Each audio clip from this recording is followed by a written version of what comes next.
Morning children, in the previous video we have studied about the symbols of electrical components and cell holder. Now in this video we will perform an activity. So make the electric circuit shown in figure 14.7. You used a similar circuit in class 6 to make an electric bulb glow. तो ऐसा है जैसा circuit हम इसमें बना रहे हैं electric circuit, तो इसी तरह का आपने इलेक्ट्रिक सर्किट क्लास 6 में भी देखा था, जिसमें आपने किस तरह से दो सेल्स और वायर्स के थ्रू एक बल्ब को ग्लो किया था. Do you remember that the bulb glow only when the switch is on the on position. और आपको ये भी याद होगा कि बल्ब तभी ग्लो होता है जब स्विच जो है वो ऑन पोजीशन में हो. The bulb glows as soon as the switch is moved to the on position. Copy this electric circuit in your notebook. Make also a circuit diagram of this circuit using symbols for the various electric components. तो आपको ये जो electrical components हैं उनके symbols क्या हैं वो भी आपको अपनी नोटबुक में नोट करने हैं, और इलेक्ट्रिक सर्किट कैसे हम लोगों ने बनाया वो भी आपको उसको कॉपी करना है. लेकिन इलेक्ट्रिक सर्किट को हम, जैसे कि मैंने आपको पहले भी बताया कि किस तरह से ऐसा कन्वीनियंट करें ताकि हम उसके सिंबल्स के थ्रू हम सर्किट डायग्राम से उसको समझ सकें, तो वो हम इसमें देखेंगे. Is your diagram similar to the one shown in figure 14.8. तो ये मैं आपको आगे वाली पिक्चर में बताती हूँ. Figure 14.9 shows another circuit diagram. Is it identical to the circuit diagram shown in figure 14.8? In which way is it different? तो हम दो डायग्राम देखेंगे 14.8 एंड 14.9, और फिर हम बताएंगे कि ये दोनों एक दूसरे से कितने सेम है या फिर कितने डिफरेंट हैं. Would the bulb glow in this circuit, in this electric circuit? Recall that the bulb glows only when the switch is on the on position and the electric circuit is closed. तो ये class 6 में हमने ये activity की हुई है कि bulb तभी ग्लो होगा जब स्विच ऑन पोजीशन में होगा, और जब स्विच ऑन पोजीशन में होगा इसका मतलब है कि इलेक्ट्रिक सर्किट है वो क्लोज है. तो अब आप ये फिगर 14.7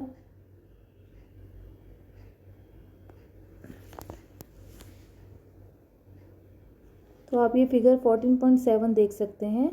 एन इलेक्ट्रिक सर्किट, आप इसमें देखिए ये आपने क्लास 6 में किया था, एक सेल लिया था, इससे आपको क्लास 6 वाला भी आपको याद आ जाएगा. और हम लोगों ने 4 वायर्स ली थी, सॉरी हाँ 3 वायर्स ली थी, जिसमें हम लोगों ने एक के पॉजिटिव टर्मिनल को जो बल्ब है उसके मेटल बेस के मिडल में उसको कनेक्ट किया था, और जो दूसरा सेल है उसके हमारे पॉजिटिव टर्मिनल के साथ नेगेटिव टर्मिनल के साथ जो है वो जो हमारी ड्राइंग पिन से उसको कनेक्ट किया था. और फिर नीचे से दूसरी से उसका जो बल्ब का जो बेस है, लोअर बेस सबसे नीचे वाला, उसके साथ हमने उसको कनेक्ट किया था. तो क्या हुआ था कि बल्ब जो था वो एक इलेक्ट्रिक सर्किट कंप्लीट हो जाता है. और इलेक्ट्रिक सर्किट तभी कंप्लीट होता है जब स्विच जो होता है वो ऑन पोजीशन में हो. तो ये आप नीचे वाला डायग्राम देख सकते हैं, ये इसी का सर्किट डायग्राम है, जो कि मैं आपको पहले बता रही थी कि ऐसा कुछ मेथड है जिससे हम कन्वीनियंटली इसको हम सर्किट डायग्राम से रिप्रेजेंट कर सकें.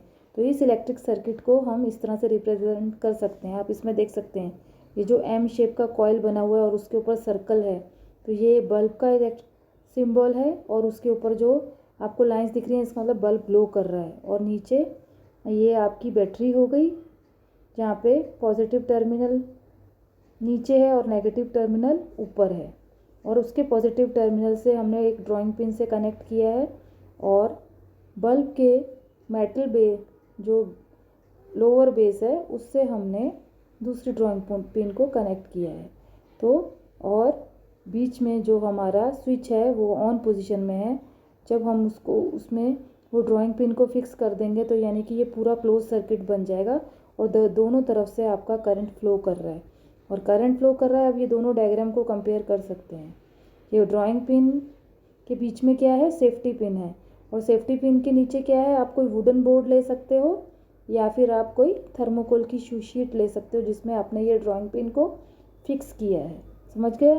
ड्राइंग पिन को फिक्स करना है किसी भी थर्मोकोल की शीट में, फिर आपको बीच में स्विच किसको लेना है, इसको आप सेफ्टी पिन को मान के चल सकते हो।